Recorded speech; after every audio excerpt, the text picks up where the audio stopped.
Sound check. Well, sa mapagpalang hapon po sa bawat isa, purihin po ang pangalan ng Panginoon at medyo maulan ang atin hong linggo. Pero salamat sa Diyos kaninang umaga, nakarating muna tayong lahat dito sa church bago bumuhos ang malakas na ulan. So that's a big thing and purihin ang Diyos sa natapos ng gawain. And ilan ho munang mga announcements and reminders bago ho tayo dumako sa ating gawain ng pagsamba. Okay. Again ho, ang susunod ho natin activity sa buwan ng July ay medyo pahinga muna tayo and Lord willing ay i-kickstart ho natin muli ang Ladies Fellowship and Men's Fellowship the month of July. Pag-pray ho natin na ito ho ay maging patuloy na instrumento ng Diyos sa ikatitibay ng mga kapatiran and also isang means upang makita natin kung sino pang mga kapatiran ho natin ang maaaring may iba't ibang mga gifts sa iba't ibang mga lugar. And then also pag-pray ho natin ang atin hong August activity, Lord willing, ang atin hong joint sports fellowship with JCBC Pandi. And again, noong nakaraan medyo nagipit tayo sa oras, so pwede na siguro magsimula ang tryout. Yung mga maglalaro ng chess, maglalaro ng mga board games, tryout na para ho pagdating sa August ay alam na ho and lalo na yung mga maglalaro ng ML, alam ko diyan sikat diyan excited yung marami. Mag-try out na kayo para walang samaan ng loob pag kung sino ang masasali o hindi. At nawa ho ay pag-pray natin yan and hopefully ay maalis na tayo sa second place maging third naman. Ayun ang problema pag naging third place tayo, dadalawa lang tapos third place. Okay, so tayo ho ay pag-pray natin yan to. So wait for further announcements sa schedule ho ng atin hong Ladies and Men's Fellowship and sa ating hong schedule ng atin hong Sports Fellowship with JCBC Pandi. And also, pag-pray nyo ho, yung na-announce ho natin na gagawin ho natin yung formal church membership. Meron hong nirerepaso ng mga kaparaanan, maging yung ating church statement of faith, yung mga pag-i-edit ho na kailangan ho natin. Dahil magkakasama ho yan. And then pag-pray din ho natin dahil kaduktong ho niyaan yung atin hong pagpili ho din ng mga deacons, mga new sets ng deacons ho, para ho sa ating church. And hopefully ito'y pagpalain ng Panginoon. At ang goal natin ay syempre masunod ang salita ng Diyos at maging mas maayos ho ang atin hong mga ministries. At very much excited and looking forward. Nawa tulungan gabayan at patuloy tayong bigyan ng wisdom ng Panginoon sa mga bagay ho na ito. As of this moment, tayo ho ay maghanda sa atin hong pagsamba. At magkakaroon tayo ng sandali ng tahimik at personal na pananalangin upang hingin ng tulong, gabay at pagsiyasat ng Panginoon sa atin sa paghahanda sa pagsamba sa Kanya. Manalangin po tayo.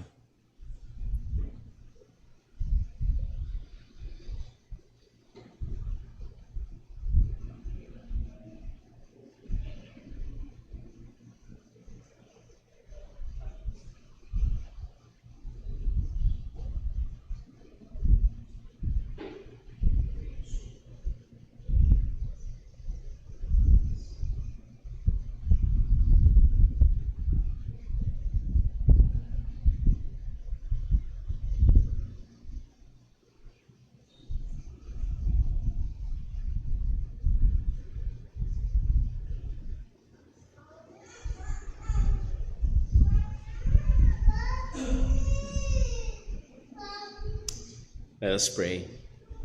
Panginoon naming Diyos, aming Ama sa langit, aming patuloy na pinupuri at pinapasalamatan ka sa iyong patuloy na habag, sa iyong sapat na biyaya, sa iyong kabutihan, Panginoon, na hindi namin kayang bilangin. Salamat, O Diyos, lalo't higit sa dakilang kaligtasan na iyong pinagkaloob sa amin sa pamamagitan ng aming Panginoong Hesus. Salamat, O Diyos, sa tunay anong kamanghamanghang bagay, ang katotohanan na bago pa itatag ang sanlibutan ay humirang ka na ng mga ililigtas at magiging sa iyo. Salamat, O Diyos, kaming mga iyong tinubos na hindi karapat-dapat ay kinahabagan mo at iyong iniligtas. Iyong minahal, Panginoon, at binigay mo si Kristo para sa kaligtasan. And Lord, as we have studied kaninang umaga, tulungan mo nawa kami bilang mga anak ng liwanag na lumakad sa liwanag.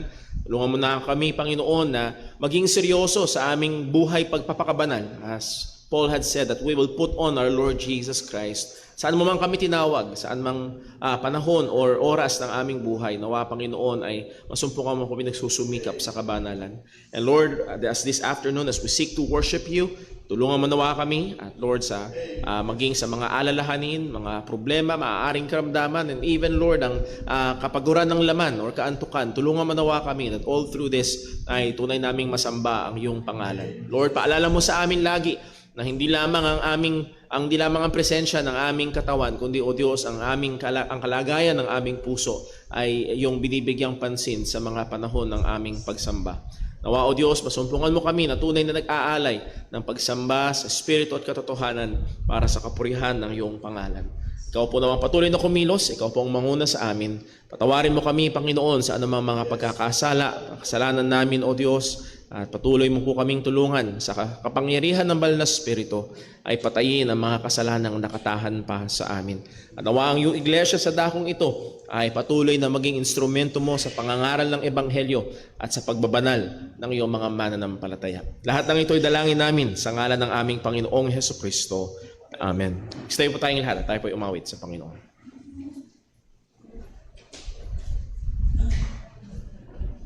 Magandang hapon po sa ating lahat. Tayo po imawit sa Panginoon. Nawini po natin, Praise the Lord, the Almighty.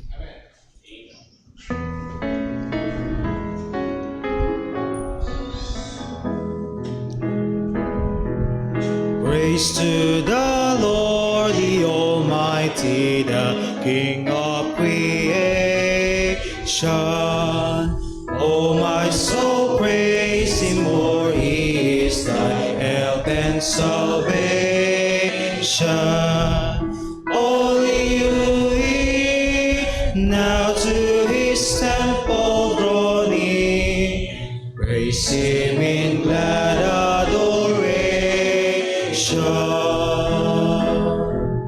Praise to the Lord who o'er all things so wondrously reigneth.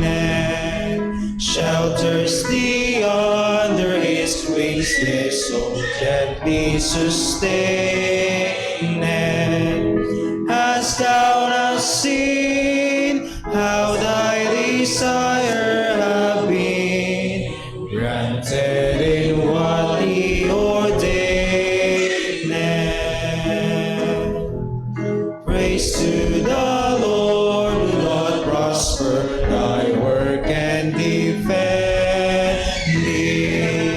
Surely His goodness and mercy her daily attend thee. Ponder anew what the Almighty can do, if with His love He befriend thee. Praise to the Lord, oh let all that is in me adore Him. All that hath life and breath, come now with praises before Him. Let the Amen sound from His people again. Let me forever adore Him. At tayo po'y manatili na tayo para po sa ating pagkakaloob.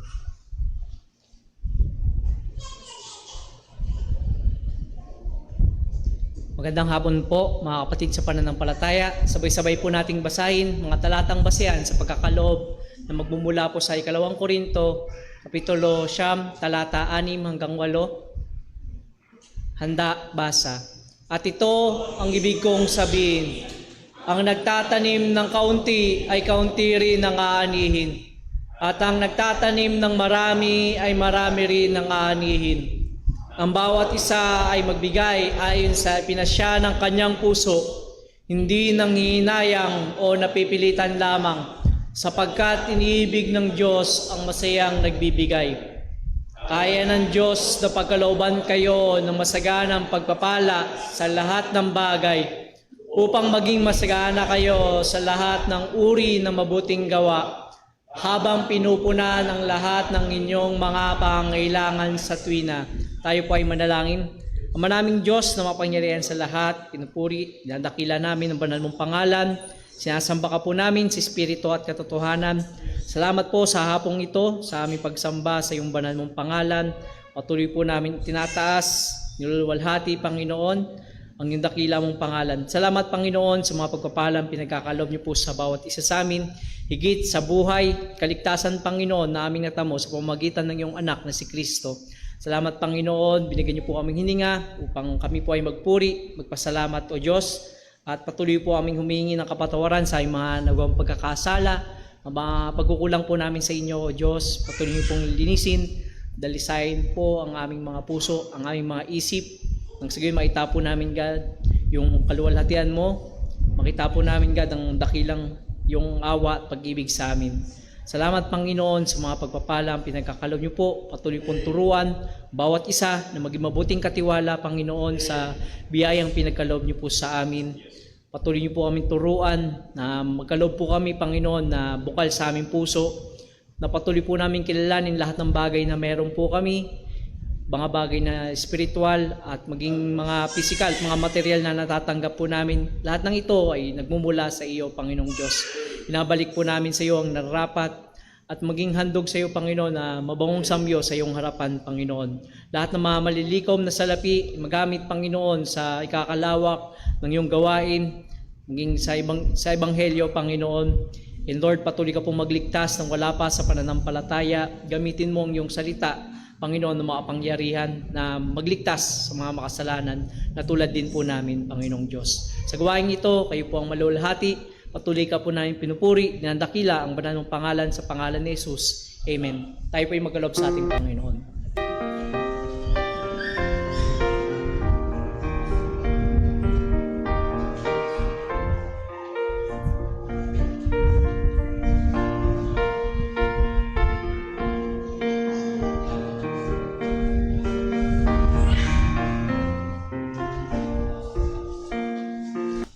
Muli po tayong mawit sa Panginoon. Awitin po natin, He will hold me fast.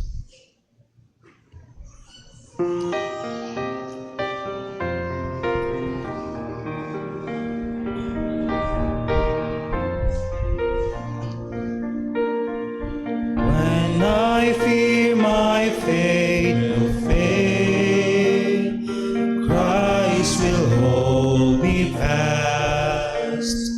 When the tempter would prevail, He will hold me fast. I could never keep my hold through life's fearful path, for my love is soft and cold. He must hold me fast. He will hold me fast. He will hold me fast. For my Savior loves me so. He will hold me fast. Those He saves are His delight. Christ will hold me fast. Precious in His holy sight, He will hold me fast. He'll not let my soul be lost. His promises shall last. Bought by Him at such a cost. He will hold me fast. He will hold me fast. He will hold me fast. For my Savior loves me so. He will hold me fast. For my life He bled and died. Christ will hold me fast. Just justice has been satisfied. He will hold me fast. Race with him to endless life. He will hold me fast till our fate is certain to sight. When he comes at last, he will hold me fast. He will hold me fast. For my Savior loves me so. He will hold me fast. At tayo po ay magsiting lahat para po sa pagbasa ng salita ng Diyos.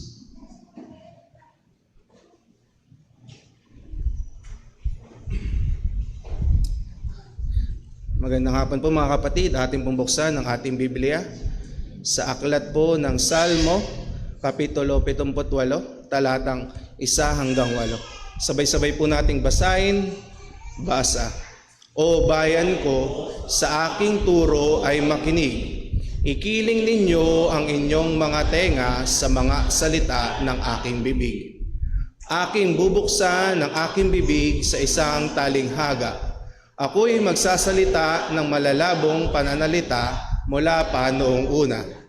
Mga bagay na aming narinig at nalaman na sinabi sa amin ng aming mga magulang.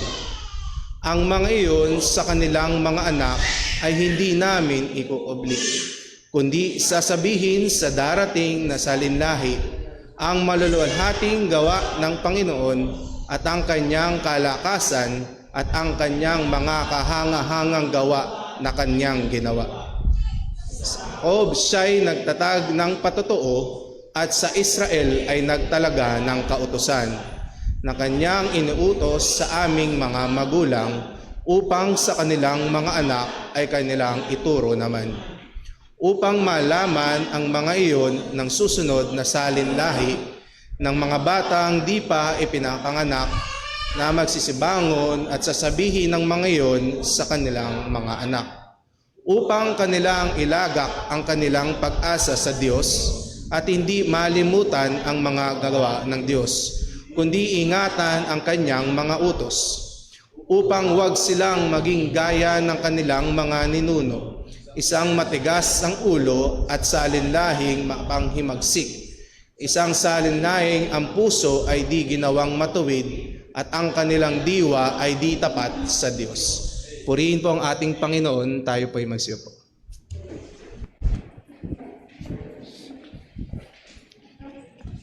Tayo po'y dumako sa ating pag-aaral ng salita ng Panginoon. Well, sang-ayon ho sa mga sources, ang darating na susunod ho na NBA season ay isang player ang pipirma sa isang very historical na kontrata. Historical ito sapagkat sa laki ng magiging sweldo niya. Ang superstar na player na si Devin Booker ng Phoenix Suns ay nakaakmang pipirma sa kontrata na $150 million for 2 years. So that's $75 million a year. At ang tawag dito ng mga commentator ay tinatawag nilang generational wealth. As in itong mga pera na pumapasok sa kanila, bukod pa yung kanilang mga advertisements at mga sponsorships at yung mga businesses na kung saan sila ay pumapasok, ay ito talaga ay mamanahin ng kanilang anak at apo at kaapo-apuhan. Tinatawag nga itong generational wealth. Now, alam ko ho, yung $75 million ay hindi masyadong tumatama sa isip natin. Just to give you an idea, kung gagastos ka ng 110,000 pesos, 110,000 pesos araw-araw, sa loob ng 100 taon, hindi pa rin ubos yung $75 million. Okay? 2 years, 150. So muli ho, talagang generational wealth. At siguro pag inisip natin kung anong klaseng buhay ang maaari. Now, kaya ko sinabi ho yan na hindi para maglaway tayo doon sa halaga na yun. But let me just to get that idea of generational wealth to transfer it to what I will call generational faith. Ang isang pananampalataya na kung saan sa biyaya at habag ng Diyos ay maisasalin sa mga susunod na henerasyon. At ito ang disenyo at kalooban ng Diyos sa atin bilang mga mananampalataya. Noon pang una sa kanyang bayang Israel at gaya ng sinabi sa ating awit na pag-aaralan o portion ng Psalm 78 na ating pag-aaralan. At ito ho ang mensahe. God calls us to be committed to His Word, and in transmitting or in the work of transmitting it to the next generation, that they may know God, love Him, and keep His commandments, and to commit it to the generation next to them. Tayo ay tinatawag ng Diyos na maging dedikado sa Kanyang salita upang ito'y maisalin natin sa susunod na henerasyon upang makilala nila, mahalin nila at sumunod sila sa Diyos at sila rin naman ay maging committed na isalin ito sa henerasyon na susunod sa kanila. And Lord willing, ngayong hapon ay titingnan natin ang tatlong commitments. And that's the key word na gusto kong tingnan natin, yung commitments. Tatlong commitments upang sa biyaya ng Diyos ay magawa ho natin in our side na kailangan natin gawin na maging multi-generational faith ang ating pananampalataya at hindi ito magtapos sa atin lamang. So bago ho tayo magpatuloy, tayo ho muna ay manalangin. Panginoon naming Diyos, aming Ama sa langit, maraming salamat po sa iyong patuloy na habag, sa iyong patuloy na biyaya, O Diyos, as we have sang, you will hold us fast. Ikaw na humirang sa amin, nagligtas sa amin, at sabi ng iyong salita, walang makakaagaw sa amin sa iyong mga kamay. Hanggang, Panginoon, iharap mo kami sa Ama na walang bahid dungis. O Diyos, anong kasiguraduhan, anong sarap, O Diyos, na katiyakan ng kaligtasan. Nawa, Panginoon, kami na mga mananampalataya ay maging tapat at masipag sa gawain ng aming pananampalataya at pagkakilala sa iyo ay maituro at maitanim namin sa mga susunod na henerasyon sa amin. O Diyos, ikaw po nawa ang patuloy na gumawa, patuloy na magturo, at ikaw pong patuloy na maluwalhati maging sa aming pag-aaral ng iyong salita ngayong hapong ito. Dalangin namin ito sa ngalan ng aming Panginoong Hesukristo. Amen. Now, let me just clarify some things, mga kapatid. We believe, naniniwala na ang kaligtasan ay isang soberanong gawa ng Diyos. Na mula pa ng simula, bago pa itatag ang sanlibutan, ay pumili na siya ng mga partikular na mga tao na kanyang ililigtas, and in time, siya ay kumilos sa pamamagitan ng banal na Espiritu at ipinanganak na muli ang mga taong ito, binuksan ang kanilang mga puso, binigyan ng pananampalataya upang maligtas. And that is the story at ng lahat tayo kung tayo ay mga mananampalataya. Ito ang talagang katotohanan. Salvation is by grace alone. Biyaya lamang ng Diyos. Walang anumang merito sa atin. No amount ng spiritual deadness can thwart the saving work of God. Gaano mang kapatay ang isang tao sa kasalanan, ay pagkumilos ang biyaya ng Diyos ay hindi makakahadlang ito upang maganap ang kalooban ng Diyos. Ang magandang picture ay si Lazarus. 3 araw na siyang patay. Nung sinabi ni Jesus, Lazarus, bumangon ka diyan. Walang nagawa si Lazarus kundi bumangon. At ganoon din tayo na mga patay sa kasalanan. Nung tinawag tayo ng Diyos sa pamamagitan ng Ebanghelyo, tayo'y tumugon sa pananampalataya. So no amount of spiritual deadness can thwart the saving work of God. But at the same time, listen, no amount of human effort can give life to a spiritually dead person. Ano man ang ating gawin, gaano man tayo kasipag, gaano man tayo katapat, gaano man tayo kalinaw sa mensahe ng Ebanghelyo, sa pagbabahagi sa iba, it is never according to our powers and effort para ang tao ay maligtas. It takes the saving work of God. It takes the regenerating work ng banal na Espiritu para iligtas ang isang tao. So I hope malinaw sa atin ang mga katotohanan na ito. But we also believe kung paano ang Diyos ay soberano sa kaligtasan, soberano rin naman siya sa paggamit ng mga kaparaanan upang ma-accomplish ang kanyang kalooban. Particularly in salvation, siya ay pumili ng mga kaparaanan, gumagamit siya ng mga means upang ang ebanghelyo ay makarating sa mga tao na kanyang hinirang. Pinili niya ang pangunahin ang gawain ng pangangaral ng ebanghelyo. God is pleased to use the foolishness of preaching. Ang paghahayag natin ng ebanghelyo, evangelism, ang ating pananalangin na instrumento ng Diyos para isakatuparan ng kanyang kalooban, maging yung ating mga pamumuhay, yung ating patotoo bilang mga Kristiyano ay pwedeng instrumento ng Panginoon para itong ebanghelyo ay maging makapangyarihang gamitin niya sa ikaliligtas ng mga hindi pa mananampalataya.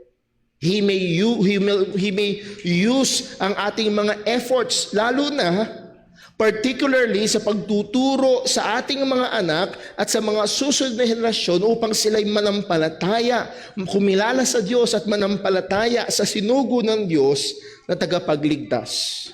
So again, wag sana tayong mauwi dahil soberano ang Diyos, pumili na siya, wala na tayong magagawa. No, handun pa rin yung katotohanan na ginagamit ng Diyos yung mga efforts natin para i-accomplish yung kanyang purpose. So with that in mind, gusto kong again tignan ho natin mula sa verses 1 to 8 ng Psalm 78 ang tatlong commitments na kailangan upang sa biyaya ng Diyos ang ating pananampalataya ay maging multi-generational. Number 1, there must be a personal commitment to God's Word. There must be a personal commitment to God's Word. Verses 1 to 3. Anong sabi sa verse 1? Maskil of Asaph. By the way, yung word na maskil, ibig sabihin po niyan ay didactic. Ibig sabihin po niyan ay teaching. So itong awit na ito is with a express purpose to teach. Yun ang gamit nito para magturo.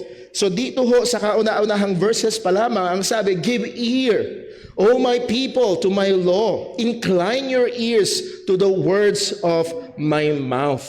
Narito ang imbitasyon ng Panginoon. Narito ang panawagan ng Diyos para sa kanyang mga tao na magbigay pansin, magbigay tainga, pakinggan at maging committed sa kanyang salita. Give ear, incline your ears, sabi ng salita ng Diyos. Tayo tinatawag nito na hindi lang basta makinig, hindi kagaya ng marami, pagdating ng Sunday ay nakaupo. Yes, may naririnig na salita, pero lumalagpas lamang. Tinatawag tayo nito upang talagang pakinggan at unawain ang salita ng Diyos. If you remember, minsan nating nadaanan sa mga pangangaral, ano ang pagkakaiba doon sa parable of the sower? Doon sa first soil na matigas, yes, nakapakinig sila, pero without understanding, kinuha lamang ng dyablo ang salita ng Diyos na naipunla. Pero doon sa matabang lupa, they heard and understood. So nahandoon ang pangunawa. At dito tinatawag tayo ng Panginoon na mag-focus, na magbigay atensyon, magbigay effort para mapakinggan, para maunawaan ang kanyang mga salita. We can never and must never depreciate the value and effect of hearing the Word of God. Never natin dapat i-depreciate. Never natin dapat baliwalain yung value ng even the listening or hearing ng salita ng Panginoon. I remember yung story about Charles Spurgeon nung sila ay pansamantalang lumipat ng kanilang worship place dahil i-renovate yung Metropolitan Baptist Tabernacle from ilang libo to increase. Lumipat sila sa mas malaki para habang ginagawa yung church nila. At tinesting ni Spurgeon, remember, wala pang sound system noon. Tinetesting ni Spurgeon kung saan pinakamagandang ilagay yung pulpit para ma-maximize yung sound. At ang ginamit niyang pag-testing ay kinote niya ang John 1:29. Ang sabi niya, "Behold, the Lamb of God which taketh away the sin of the world." At tinesting niya yun. At pagkatapos ng ilang panahon ay merong lumapit sa kanya na siya palang manggagawa, tatagalinis ng bintana ng building na yon. At ang sabi ng manggagawa, Mr. Spurgeon, narinig ko ang Diyos. Ano sabi ng Diyos? Sabi ng Diyos, behold the Lamb of God, which taketh away the sin of the world. At yung taong ito, sa paraanan na yun, narinig niya nga ang salita ng Diyos. Yun ay salita ng Diyos, not audibly spoken, but recited. At ginamit ng Diyos yun para iligtas itong manglilinis ng bintana na ito. Again, Romans 10 verse 17, ang sabi, so then faith cometh by hearing, and hearing by the word of God. So we must not depreciate. We must uphold yung katotohanan at i-refresh natin yung commitment natin. It is the preaching of the Word of God, the teaching of the Word of God. Yes, sa ating pagsasama-sama bilang iglesia at maging sa bawat pamilya, mga kapatid, dahil yung yes, minsan nakakapagod yung family altar or family worship na magbasa ng salita ng Panginoon kasama ang pamilya, i-training ang mga bata at may mga pagkakataon na nakakapagod, nakakasawa. But please, wag nating tigilan. Kung sakali man tayo ay pumapalya, magnumbalik at ipagpatuloy. Ito ang ginagamit ng Diyos, ang pangangaral ng kanyang salita ay ginagamit ng Diyos upang magligtas. 2 Thessalonians 2 verse 13, ang sabi, but we are bound to give thanks always to God for you, brethren, beloved of the Lord, because God has from the beginning chosen you to salvation through sanctification of the Spirit and belief of the truth. Verse 14, whereunto He called you. Tinawag kayo ng Diyos para sa ebanghelyo, sa kaligtasan. Tinawag kayo ng Diyos, how? By our gospel. Sa pamagitan ng pangangaral ng ebanghelyo, to the obtaining of the glory of our Lord Jesus Christ. So again, sa ating pag-evangelize, whether it be personal evangelism, whether it be in a public setting na kagaya nito, or sa mga events na dinadaos natin sa church to invite people, huwag tayong manawa na mag-imbita. Huwag tayong manawa na ipresenta. Huwag tayong manawa na iparanig sa kanila ang ebanghelyo, sapagkat ito ay ang ginagamit ng Panginoon. So we must be personally committed to the Word of God. Hindi lamang yun sa pamamagitan ng salita ng Diyos, itong pangunahing ginagamit ng Diyos upang palaguin, patibayin ang mga mananampalataya. John 17:17, ang sabi ng Panginoong Hesukristo, sanctify them by thy truth, thy word is truth. Sa Acts chapter 20, nung magpapaalam na si Apostol Pablo sa mga pastors doon sa Ephesus, ang sabi niya, and now, brethren, I commend you to God. I commend you to God. Pinagkakatiwala ko kayo sa Diyos, and to what? And to the word of His grace, which is able to build you up.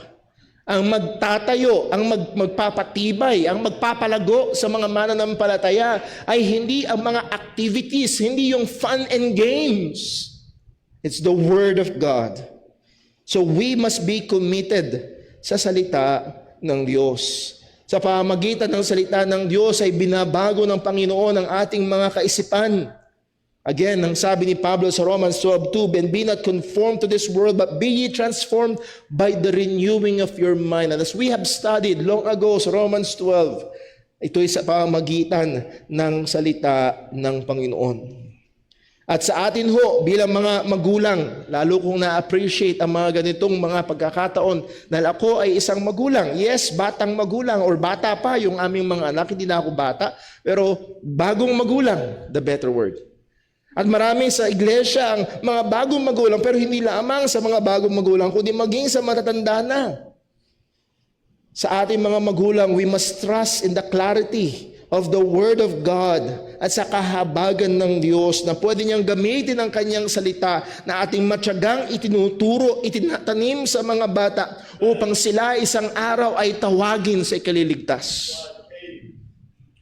And such is the experience of Timothy.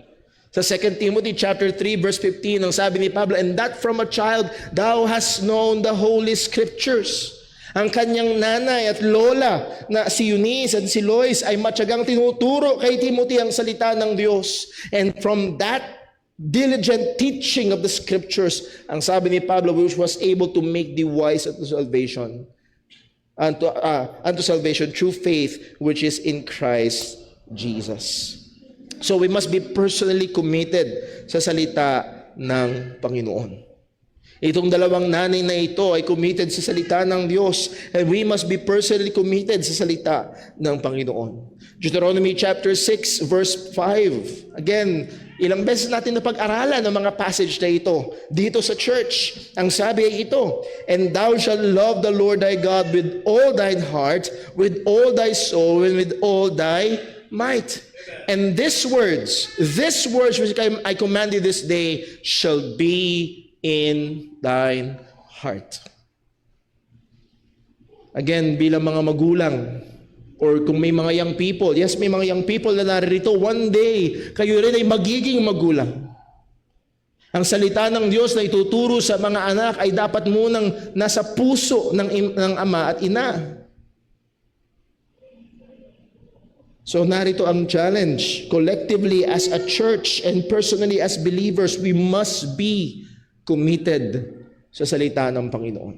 Amen. Personally committed.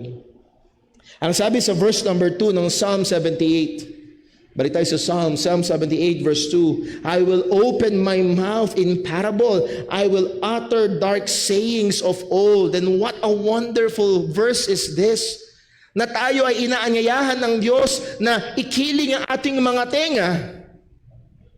Siguro nasubukan nyo na yun, yung joke kayo, halika may sasabihin ako sa'yo, lapit ka. Lapit ka naman, tapos wala. Naghihintay ka, tapos wala. At worst, hihipan yung tenga mo. Gawain ng mga bata noon. At dito, inaanyayahan tayo ng Panginoon, lapit kayo, ikiling nyo ang inyong tenga, at ang sabi niya sa verse 2, "I will open my mouth. I will utter." Yung word na parable, "I will open my mouth in parable," it means proverbs, proverbial sayings, or maxims, mga kasabihan, mga magagandang mga kasabihan ng layunin ay magturo. And then yung word na dark sayings, minsan pag nababanggit yung dark, ang lagi minsan kaakibat dark magic. Mga maiitim na kasabihan, mga bawal na mga bagay. No, that is not the point. Hindi to dark magic. Dark, madilim, ibig sabihin pag madilim, hindi madaling makakita. Dark sayings, not easily seen. It takes effort to see, to understand. Ibig sabihin ito ay mga malalalim na kasabihan, mga mahihirap, hard sayings and questions, hard proverbs and riddles designed to make us think, to sharpen our minds and thinking. Yun ang ibig sabihin ng dark sayings. Hindi ito madilim na ang point ay guluhin tayo. Ito ay madilim na ang point ay hasain tayo. Ang parable dito, ang point ay bigyan tayo ng karunungan. At ang sabi ng Panginoon muli sa verse 1, tinatawag niya tayo, ilapit niyo ang inyong tenga, ikiling niyo ang inyong tenga, give ear, bigay niyo sa akin ang inyong atensyon, I will open my mouth. He will surely do it. Hindi kagaya ng minsan na maaaring karanasan ng iba. Na siguro napanood nyo na sa balita yun. May malaking rally na nangyari. Mula pa sa iba't ibang mga probinsya yung lumahok sa rally. Dami nila, talagang nagsisigawan sila. At pagkatapos ng rally, nagre-reklamo. Bakit? Sabi ho sa amin, punta daw kami dito, sama kami sa rally, tapos may 500 daw po kami. Wala naman. At ang punto ay ito, sabi ng Diyos, ilapit natin yung ating tenga. Ikiling natin sa kanyang salita. O mga kapatid, sa biyaya ng Diyos, pag ginawa natin yun, hindi tayo aalis at sasabihin natin, wala naman. At sabi niya, I will open my mouth. I will utter. Nahandoon ang pagbibigay ng Diyos ng katibayan. God calls us to be committed to His Word, and He is committed to teach us. Kalooban ng Diyos na lumago tayo sa pamamagitan ng Kanyang salita. At itong kalooban ng Diyos na ito ay gagawa siya upang mapangyari ito sa atin. Hebrews chapter 11 verse 6, a familiar verse, ang sabi, but without faith it is impossible to please Him. For he that cometh to God must believe that He is, and He is a rewarder of them that diligently seek Him. Again, nahandoon yung masikap na paglapit sa Panginoon, masikap na paghanap sa Diyos, masikap na pagsasaliksik, pag-aaral, pagbibigay panahon sa salita ng Panginoon. At hindi ito katulad ng ibang balon na minsan naghulog ka ng timba at walang lamang tubig.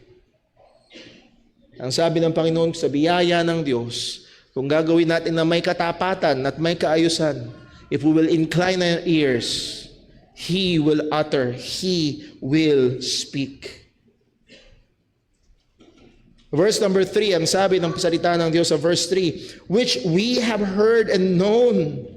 Wow! Ang sabi ng Panginoon, ikiling nyo ang inyong tenga, verse 1. Ang sabi sa verse number 2, ginaransya ng Diyos, I will speak. Sa verse 3, may patotoo agad, which we have heard and known. Sabi ni Asaph, totoo to. Talagang meron. Narinig namin, naalaman namin, nakilala namin, naunawaan namin itong mga katotohanan na ito. He testified of this truth na nag-incline kami ng aming tenga, nagbigay kami ng atensyon, nagbigay kami ng diligent effort, kinumit namin yung aming sarili sa salita ng Diyos. At hindi nagbigo o hindi bumigo ang Panginoon. Ang sabi sa James 1 verse 5, if any of you lack wisdom, let him ask of God who giveth to all men liberally and upbraideth not. And anong kasunod? And it shall be given him. Ang Diyos ay nasa business ng pagbibigay ng karunungan. At isa sa mga pangunahin na instrumento ng Diyos ay ang Kanyang salita. Sabi ng psalmist, or sabi ng sa Proverbs, I have more wisdom than the ancient. Mas marami akong karunungan kaysa sa mga ancient, sa mga matatanda. Because of thy law. Dahil sa iyong salita. Ang sabi sa verse 3 again, which we have heard and known and our fathers have told us. So nandito, makita natin na si Asaph mismo, na author ng awit na ito, ay nakinabang from the preceding generation. Yung generation bago siya, yung aming fathers, they have told us. Isinalin sa amin, ibinigay sa amin, ikinuwento sa amin ng aming mga ama, the generation before us, ang salita ng Diyos, ang mga patotoo ng Panginoon, at kami ay nakinig at nakinabang. So mga kapatid, meron ng patotoo nang sa Diyos, ang Diyos ay siguradong tutupad. So we must commit. So that's the first commitment. We must be personally committed to the Word of God. Number 2, there must be a commitment in transmitting the Word of God. Kailangan na meron tayong commitment para mai-transmit, para maisalin sa susunod na henerasyon ang salita ng Diyos. Verse 4 hanggang verse number, hanggang verse number 5. Verse number 6. Psalm 78 verse 4, ang sabi,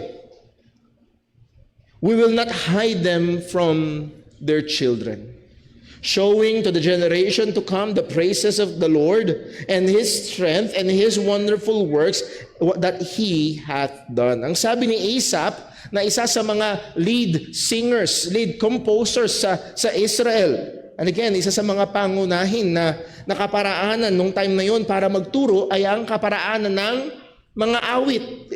Isa sa mga number 1 teaching means ang awit. As Paul said, teaching and admonishing one another in psalms, hymns, and spiritual songs. Dahil nilalaman ng mga awit ang mga katotohanan patungkol sa Panginoon. At ang sabi ni Asaph, we will not hide them from their children.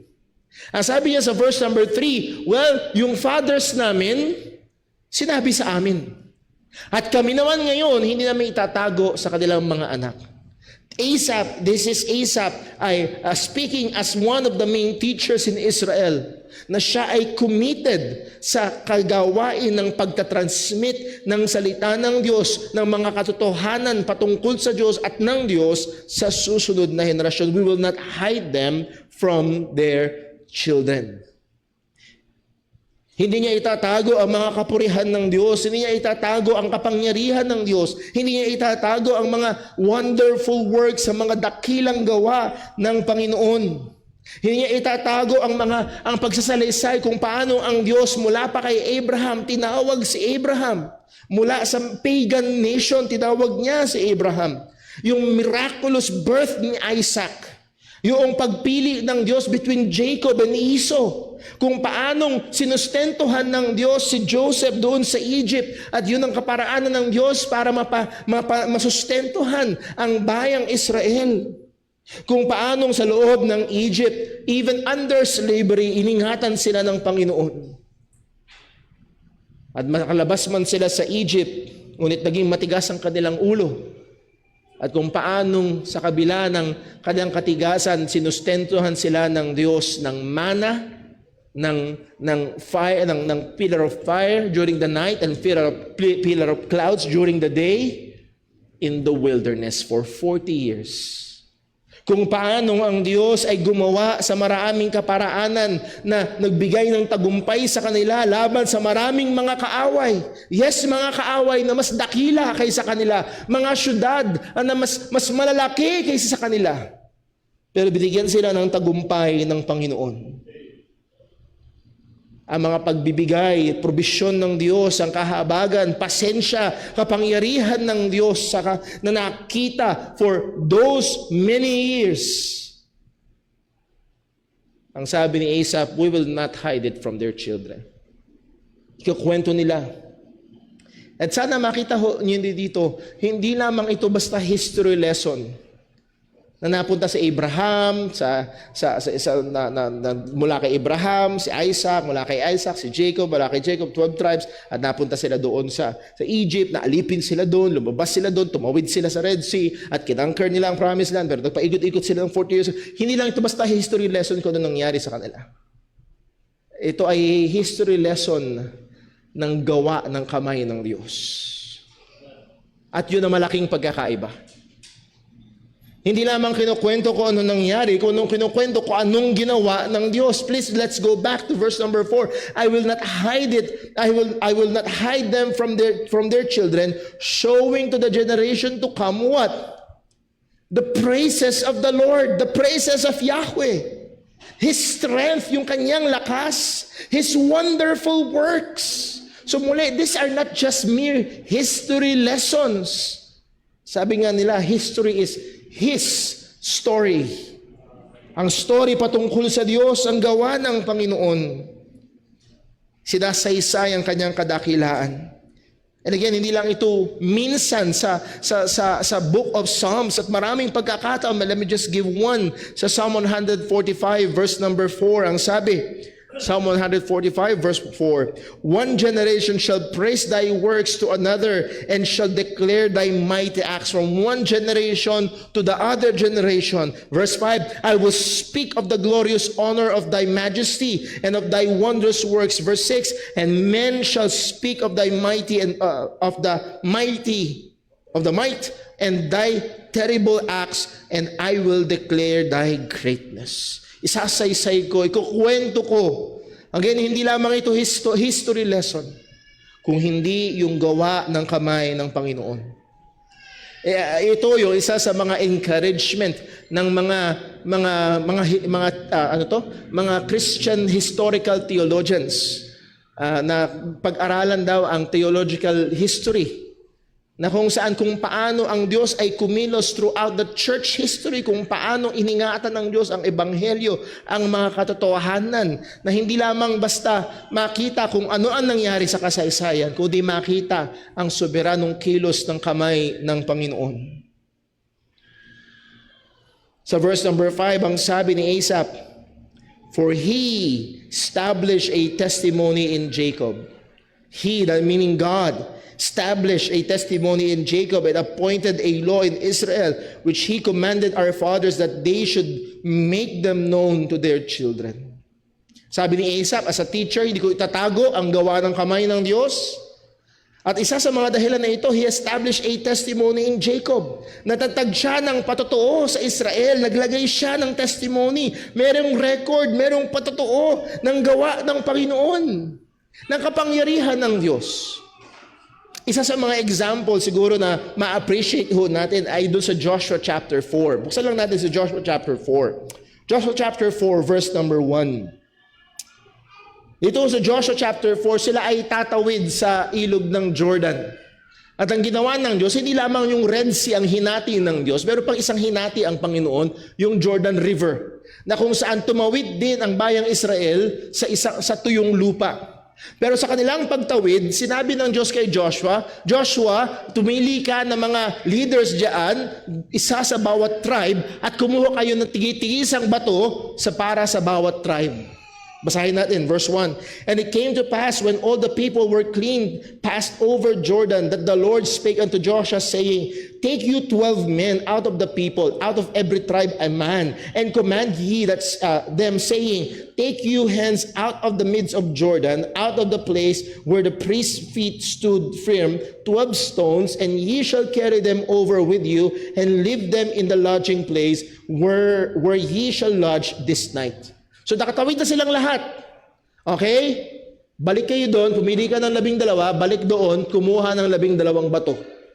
Higit sa malamang ito ay monumental, malaking mga bato. Talon tayo sa verse 19, Joshua chapter 4 verse 19. Para saan ito? And the people came up out of Jordan on the 10th day of the first month and encamped at Gilgal. So sabi ng Diyos, kung saan kayo magla-lodge, doon nyo ilalagay. So they lodged in Gilgal, in the east border of Jericho. Verse 20. And those 12 stones which they took out of Jordan did Joshua pitch in Gilgal. Sabi na, sumunod si Joshua sa Panginoon. Sa Gilgal, nilagay nila yung 12 stones. Verse 21. And he spake unto the children of Israel, saying, When your children shall ask their fathers in time to come, saying, What mean these stones? Ito na yung monumento. Hindi doon sa Caloocan. After generations, yung bato ay nandun pa rin. At itatanong ng mga bata, Lolo, ano yan 12 bato na yan? Ba't meron dyan? At ang sabi ng salita ng Panginoon, Then ye shall let your children know, saying, verse 22, Israel came over this Jordan on dry land. Apo, hayaan mo ikwento ko sa iyo, Apo, kung paanong kami ay lumakad sa tuyong lupa. Nakikita mo yung ilog Jordan yan na napakalawak. Woo! Tinuyo yan ng Diyos, Apo. Lumakad kami dyan. At yung mga bato na yan, galing doon. Again, a testimony about God, for the Lord our God dried up the waters of Jordan from before you until ye were passed over, as the Lord your God did to the Red Sea, which he dried up from before us until we gone over. Verse 24, that all the people of the earth might know the hand of the Lord, that it is mighty, that ye might fear the Lord your God forever. Again, ang sabi, lahat na ito sinabi natin to give us an illustration sa verse number 5 ng Psalm 78, for he established a testimony in Jacob. Naglagay siya ng patotoo. Naglagay siya ng, kapag tinignan ngayon, yung 12 bato na yun ay patotoo. At minsan, may mga nabibisita ako, mga churches, merong marmol dyan na itong marmol na ito ay patotoo kung paano ang Diyos ay kumilos sa church na ito nung taong ganito, na acquire ang church, ang lupa na ito at napatayo ang building. Again, those are para sa mga susunod na henerasyon.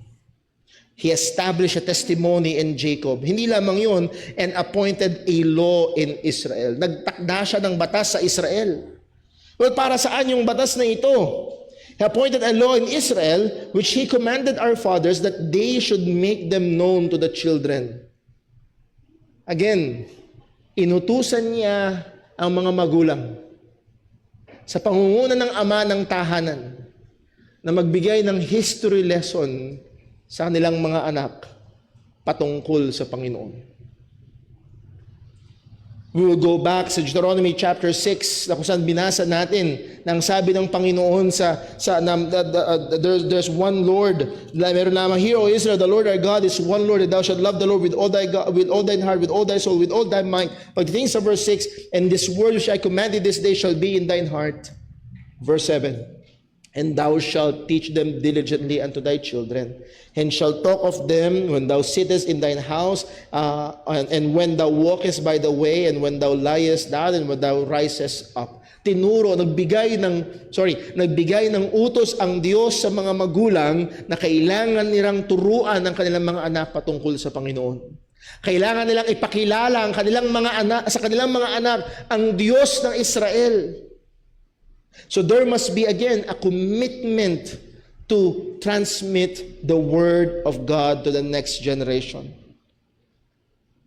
Deuteronomy chapter 11 verse 19, "And ye shall teach them to your children, speaking of them when thou sittest in thine house, and when thou walkest by the way, and when thou liest down, and when thou risest up." Psalm 89 verse 1, a familiar text, "I will sing of the mercies of the Lord forever. With my mouth will I make known thy faithfulness to what? To all generations." In one way, I just thought of this, in one way, merong mga naunang mananampalataya sa atin na buhay 200, 300, 500, maaaring 600 years ago, hanggang ngayon, meron silang mga patotoo na iniwan sa atin. Just open our songbooks, you will find their songs, 300 years old, 400 years old, naglalaman ng mga katotohanan patungkol sa Diyos na hanggang ngayon ay tumatawid sa atin. Again, anong punto? Hindi lamang ito to engage in the we must be committed to engage sa diligent work in transmitting the works and truths about God sa mga susunod na henerasyon. So we must be committed. We must be committed in transmitting the word of God. So ito'y magandang paalala at hamon sa bawat isa sa atin. Again, maybe, maaaring, "Brother Paul, young people pa lang ako," but you may be like Asaph, ikaw ay teacher. Or may opportunity na magturo. Ang sabi ni Asaph, "Hindi ko ito itatago sa kanilang mga anak." Or kung sa biyaya ng Diyos, pinagkalooban ka na tayo ng opportunity na magkaroon ng mga anak, na matulungan tayo ng Diyos na ituro ito ng masikap at mainam sa mga anak natin. So there must be a commitment to transmit the word of God. And lastly, tayo matatapos ngayong hapon, there must be a commitment to the real objective. Meron dapat commitment sa talagang objektibo, sa talagang punteriya, sa talagang goal. Verse number 6. Psalm 78 verse 6. That word that pertains to the purpose. Ano ang purpose? Para saan ito? Para saan ang pagtuturo patungkol sa Diyos sa mga bata? Para lang sila ang manalo sa susunod na Bible Quiz V? Para lang meron tayong maipagmalaki sa ibang mga tao? Para lang ba sila ay sa theology ng mga prosperity gospel ay pagpalain ng Diyos sa mga material na bagay? Ano ang end goal? Ano talaga ang real objective? That the generation to come might know them, even the children which should be born, who should arise and declare them to their children, so that they might know. That they might know the testimonies of God. Makita nila, maunawaan nila, ma-inform sila patungkol sa Diyos, sa mga gawa ng Diyos. Upang hindi sila maging ignorante kung paano ang Diyos in time past ay kumilos, nagsustento, nagtanggol at nagligtas.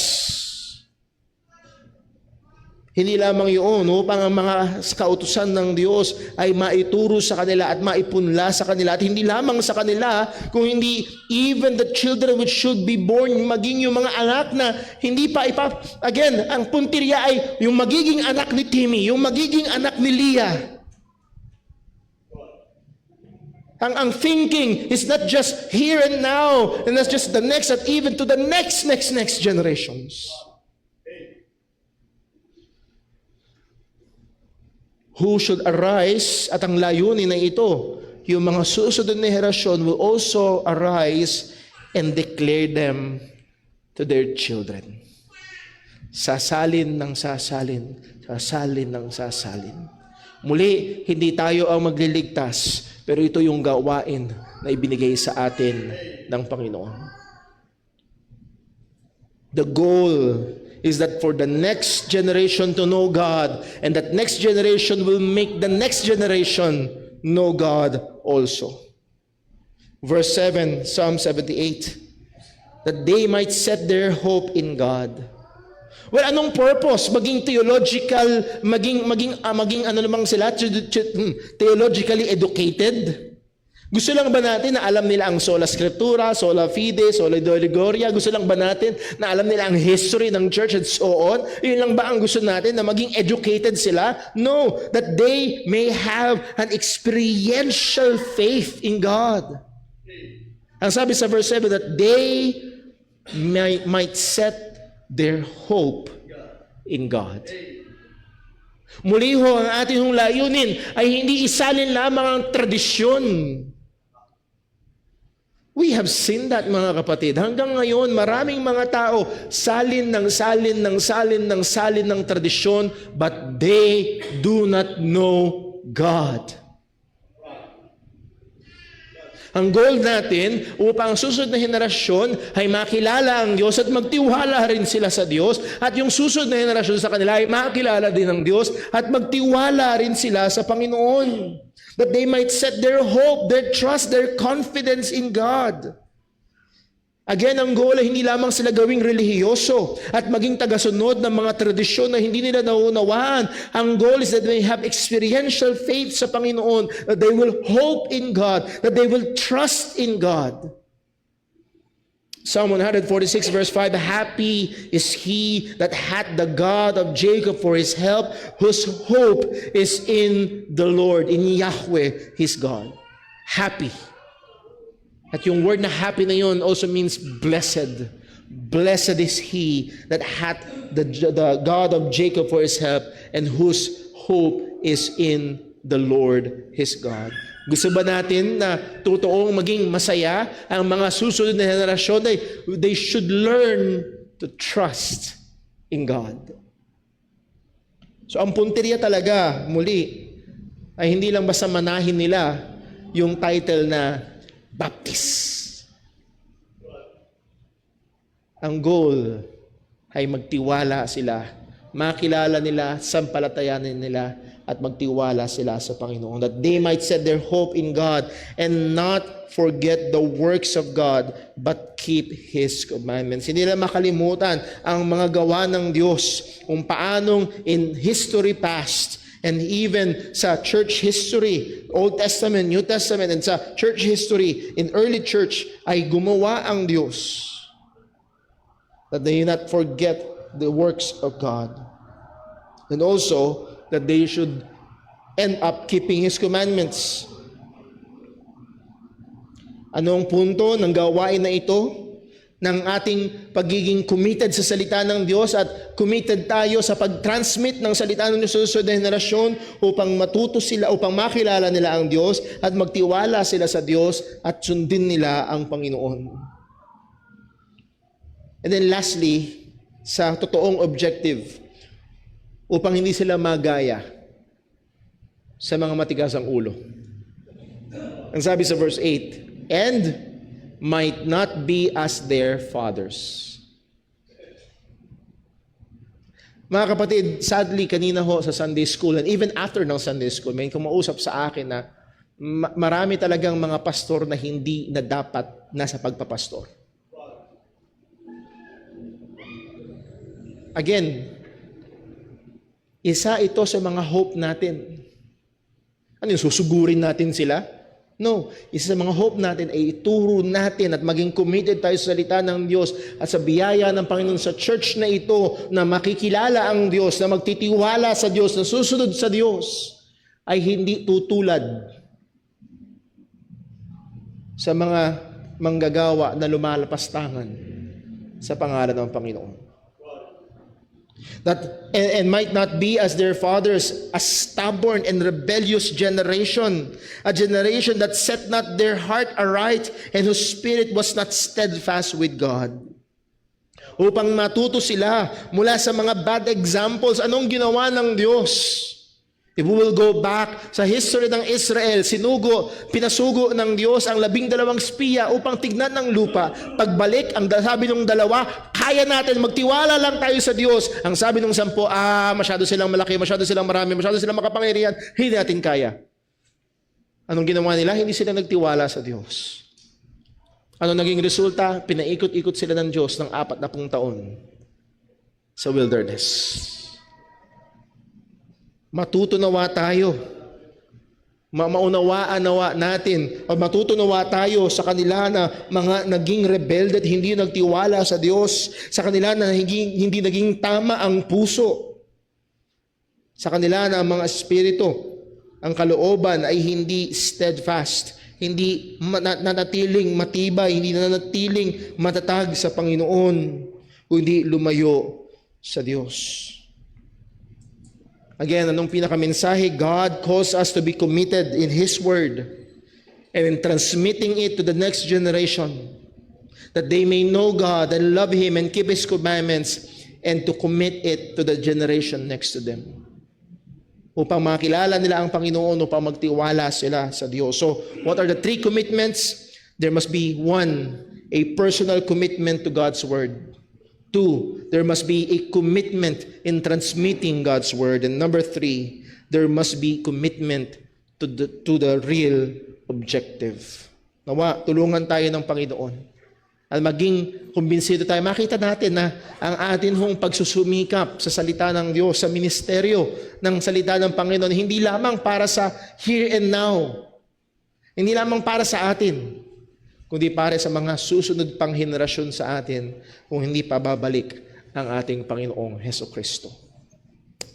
At with that, tulungan nawa tayo ng Diyos na maging committed sa Kanyang salita. Let's pray. Panginoon Diyos, aming Ama sa langit, salamat po sa iyong paalala sa amin. At tunay, Panginoon, madali kaming dumulas sa mga aktibidad na lamang, madali kaming mahulog sa mga maging routine na lamang, madaling mahulog na maging tradisyon na lamang ang mga bagay-bagay. At kung hindi kami magiging maingat, O Diyos, ay routines and traditions ang maisasalin namin sa susunod na henerasyon. O Panginoon, tulungan mo nawa kami na maging masikap, maging masipag sa iyong salita. Tulungan mo kami, Panginoon, maging committed sa iyong salita, sa ministeryo ng iyong salita, sa aming personal na panahon sa iyong salita, sa aming pagsasama-sama sa pag-aaral ng iyong salita. At nawa, O Diyos, bilang mga magulang, tulungan mo kami. At maging mga future ng mga magulang na naririto. O Diyos, tulungan mo kami ng iyong salita ay ituro sa susunod na henerasyon. Hindi lamang para meron silang alam, kung hindi, O Diyos, para makilala kanila at magtiwala sila sa iyo. At ito rin naman ang kanilang isalin sa mga susunod sa kanila. O Diyos, kung hindi pa mabilis babalik ang aming Panginoong Hesus, nawa masumpungan mo ang pananampalataya, ang iyong salita, ang tapat na pagtuturo, ang tapat na pananampalataya sa iyong mga katotohanan sa iglesyang ito, ay magpatuloy maging sa mga susunod na henerasyon. Ingatan mo po kami, O Diyos, patuloy mo pong gamitin ang iyong mga salita na ito upang hubugin kami sa wangis ng aming Panginoong Hesukristo. Dalangin namin itong lahat sa ngalan ng aming Panginoong Hesus.